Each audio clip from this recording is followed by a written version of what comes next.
اس لیے کہ نفس معرفت و ملائکہ کو بھی حاصل ہے، تو اللہ کو دوسری مخلوق بنانے کی ضرورت نہیں تھی، لیکن ملائکہ میں ترقی نہیں ہے، ان کو معرفت کی جس مقام پہ اللہ نے فائز کر دیا ہے اس سے وہ ترقی نہیں کر سکتے۔ اسی طریقے سے بہیمیت یعنی حیوانوں کے اندر ترقی نہیں ہے، کیوں کہ وہ طبیعت کے جس مقام پر کھڑے ہیں وہ اسی مقام پر کھڑے رہتے ہیں، ان کے اندر ترقی نہیں ہے، کیونکہ ترقی ہمیشہ دو متضاد قوتوں کے ٹکرانے سے ہوتی ہے، صرف یک طرفہ ایک ہی قوت سے ترقی نہیں ہوتی۔ نفس روح کے اندر کوئی ترقی نہیں، وصل تو ہے، نفس روح میں وصل تو ہے، وہ اللہ سے وصل تو پاتی ہے اور اللہ تبارک و تعالیٰ کو پہچانتی تو ہے، لیکن اس میں ترقی نہیں ہے۔ اور جسم بغیر روح کے بالکل بیکار چیز ہے، اس میں ترقی نہیں ہے، لیکن جسم اور روح جب آپس میں متصل ہوتے ہیں، دونوں کے اندر کے تقاضے اور ڈیزائر الگ الگ ہیں، دونوں ایک دوسرے سے جب ٹکراتے ہیں، اور آپ جانتے ہیں آگ اور پانی جب آپس میں ٹکراتے ہیں، آگ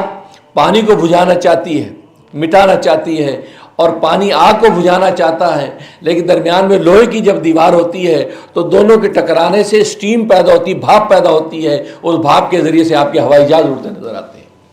آپ کی مشینیں چلتی نظر آتی ہیں، آپ کی سائنس ترقی کرتی نظر آتی ہے، ٹیکنالوجی ترقی کرتی نظر آتی ہے۔ دو متضاد قوتوں کے ٹکرانے سے ترقی ہوتی ہے، اور متضاد قوتوں کا ٹکراؤ صرف انسان کے وجود کے اندر ہو سکتا تھا، حیوانوں میں نہیں ہو سکتا، کیوں وہاں صرف طبیعت اور بہیمیت ہے، ملائکہ میں نہیں ہو سکتا،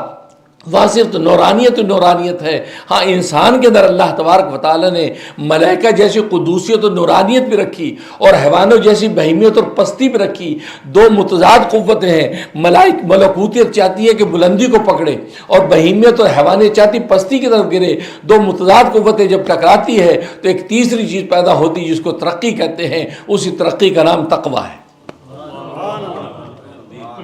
اللہ اکبر۔ اس لیے فرمایا ان للمتقین مفازا، بے شک تقوی والوں کے لیے کامیابیاں ہیں، کیونکہ تقوی ہی اصل میں مطلوب ہے، اور تقوی ترقی کا دوسرا نام ہے، اور یہ انسان کے علاوہ کسی اور مخلوق کے اندر ترقی ممکن نہیں ہے۔ اس لیے اللہ تبارک و تعالیٰ نے انسان کو دنیا کے اندر بھیجا،